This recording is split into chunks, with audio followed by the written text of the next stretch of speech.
Archer will watch it and text you for sure. We're live on both. So, oh boy, for those watching, nobody yet. Hopefully, we get a little reprise. We're doing our MoonGoat in the Mail membership tasting live, and I've got Leif with me. Leif started with us not too long ago and just took over a new job doing maintenance with our sister brand, Third Wave Espresso, and doing MoonGoat maintenance. And he's the director of something. You make sure things happen. Oh, yeah. I'm directing something at any given moment. Exactly. But we have 4 super exciting coffees to taste, and I have had no coffee yet today. I don't know how much coffee you've had. None. So we're also going to get caffeinated alongside you and go over a few of these coffees you're getting if you do the MoonGoat in the Mail membership, which, if you need a refresher, you can get 4 bags of sample size for $19 shipped, or 1, 2, 3, 4 big full bags if you want. You can get a 5-pound bag if you want of all 4. But we give you guys as members that first sneak peek if you're not a member yet. MoonGoat.com, and you got to make sure that you join. So the first coffee, if you get one, we're tasting coffees all from Ethiopia. So coffee's near and dear to my heart. This is a washed Ethiopia. Okay. And this one, I'll make sure to tag back on YouTube, whatever, all my friends who have had some contribution on these coffees. But this is coffee from Ethiopia. All these coffees are from Ethiopia. I was there earlier this year and made some selections, but also some connections throughout the years. I actually met the person who helped design this coffee in Baltimore, Margaret, who works at Lao Cafe East, and Samuel at Kefa Coffee, who organized this coffee. And it's a beautiful example of something that's really cool. It's our #1 coffee going out because we really want to highlight what yeast inoculation can do in coffee. So, we're super stoked on this one. And these are all, early roast, so it will develop. And I definitely would say with this coffee, you want to brew at a bigger ratio and let it rest. So don't brew it the first day. Maybe brew one of the other coffees first if you have it, because it's got some soft florals, some dried apricot, some general nice, clean, crisp, washed Ethiopia coffee flavors. And Leif's only job, I told him, is he has to pick a favorite. So I've actually had this producer before, well-known Israel Dagafi, right? Mm-hmm. And his coffee is amazing. Yeah, produces some really good stuff. And yep. so far, this is my favorite. Perfect. #1 favorite so far. Yeah. And I think we have to finish this one because I didn't bring a dump cup, so we can pour less, or we can grab a dump cup out of the cabinet. But this is a really fun coffee, and the first one you're getting if you're doing all 4 or a combo of the MoonGoat in the Mail membership. So I'm gonna finish mine. This is good. Me too. Finished. The second coffee, super fun, is also another Guji washed coffee from Ethiopia. So the Guji Zone, different producer, different group.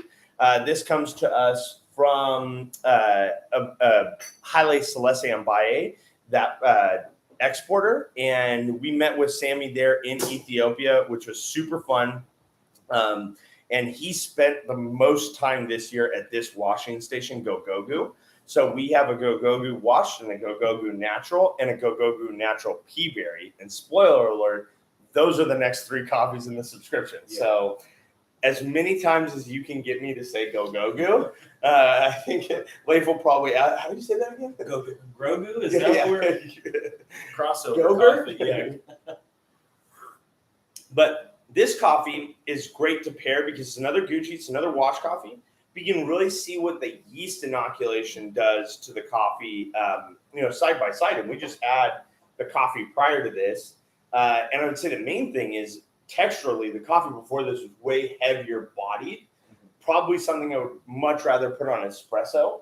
Whereas this one is more that classic washed Ethiopia. It's a little bit light, bright, and then you get some of those very nice green fruits and light florals like jasmine or green tea kind of flavors that I come to know and love from Ethiopia washed coffees. How many coffees have we had with yeast fermentation? We started with a few, and we probably had a dozen over the years. Cool. But we're really committed to it because it is just a way for producers to stay consistent with their coffee. So It's not something you see that often. not super often, no. Yeah. No.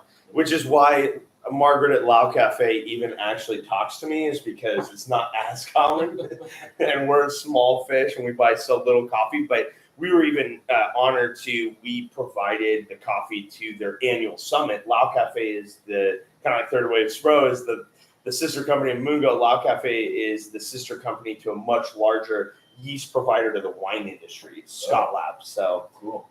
Huge company that does commercial yeast for wine mostly, and they're starting to get into coffee, and they are 4 million different things. So for their annual meeting, we supplied the coffee, and we were super stoked. We did a intenso. I'm not actually sure what yeast they used, but I'm gonna guess it was one of their like very core lines, the way that it tastes.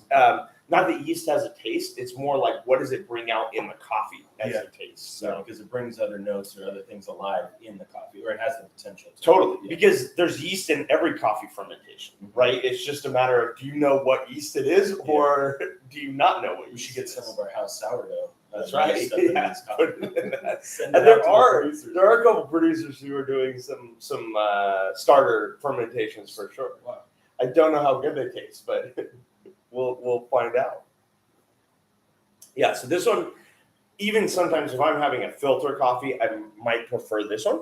But this one, what's cool is it gives it some more flexibility. And even this is our first roast. It's great. We can even elevate it a little bit more. Whereas this, a washed coffee, we roast all day, every day. So it's like we know what to do with it a bit more. So both really, really good. And I am going to bail on this one so that we can get on to the next coffee. So far we've had the Ethiopia yeast as we're labeling it. It's a Guji coffee that has some soft florals, dried apricot. That's our number one coffee this month in September. And then our number two coffee is a Gogogu Guji washed.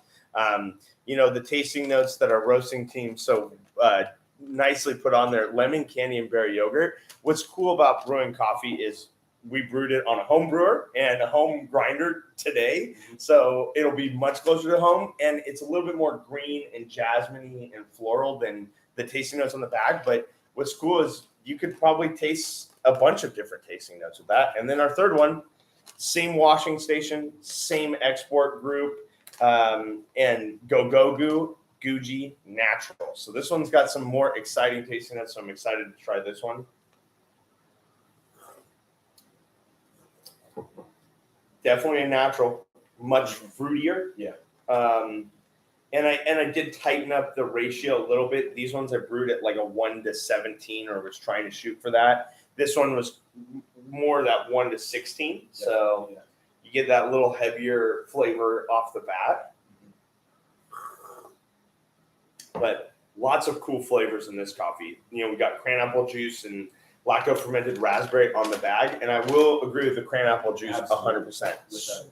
Super nice, balanced quinnic and malic kind of flavors, like that apple and cranberry mixture, and juicy for sure. Yeah, but definitely not too sharp on the fermentation and not too crazy on that. So it's a very clean, natural in that way. All these are grade ones in Ethiopia. The grading historically has meant quality grade is higher. Nowadays, it's less so. It's really just what do these companies do or these producers do in their export that makes the quality higher. I've had grade 2s and grade 3s that have knocked the socks off of a grade 1. Yeah. So it has little to do with that. And really what we focused on when we went to Ethiopia is looking at people who are using innovative practices. So, for example, all of these coffees, every coffee we're buying in Ethiopia this year is optically color sorted, because that's just a big, easy way to make sure that the coffee quality is going to be there without having to have people picking out all the bad cherries. The optical sorting has immensely improved the quality over the last few years. So that's actually a little piece of air, like a little piston that's shooting out the bad beans while it's going over, a a waterfall of coffee cherries Exactly. shooting out those. And guys. one machine can do the job of about 90 people.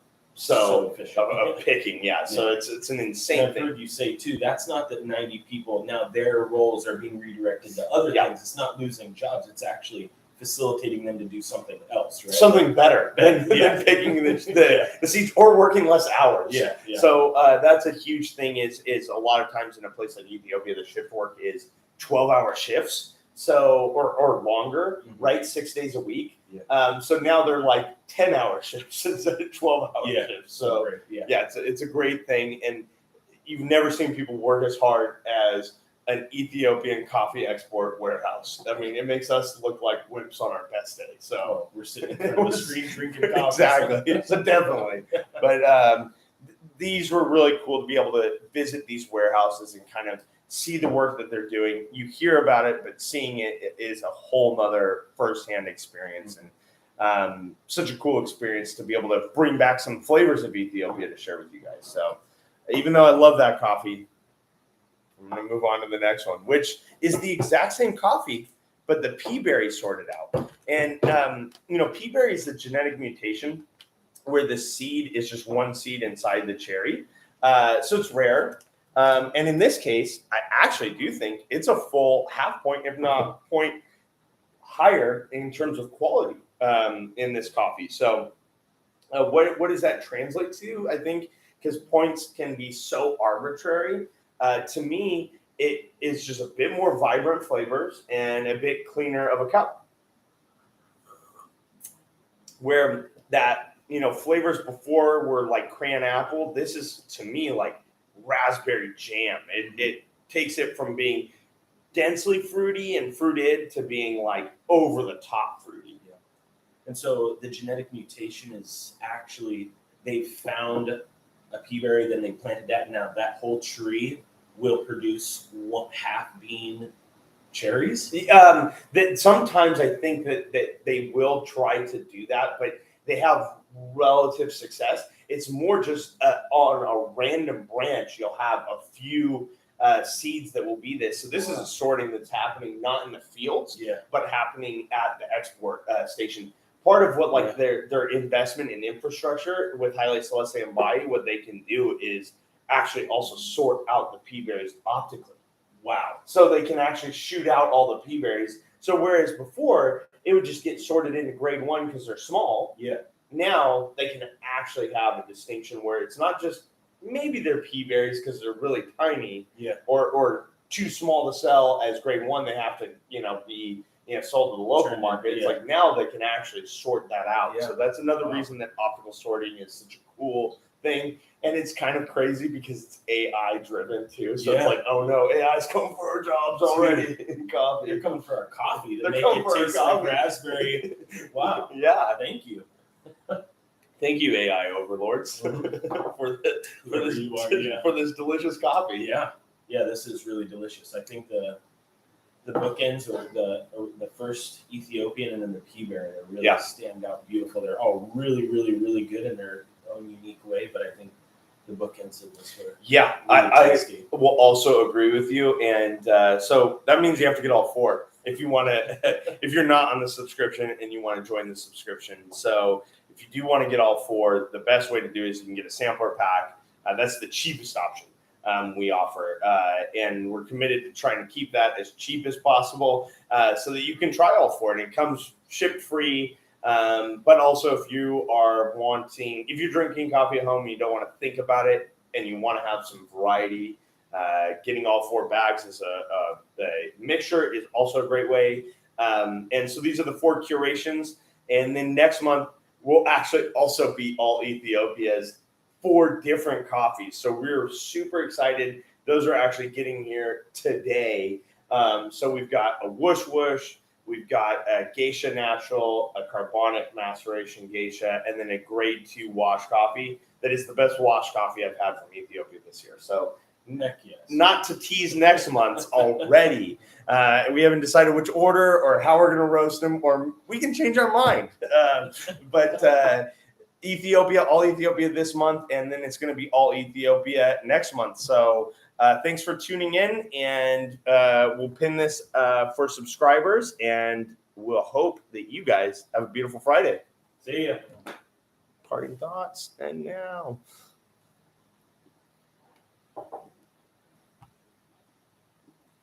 I love the YouTube one too.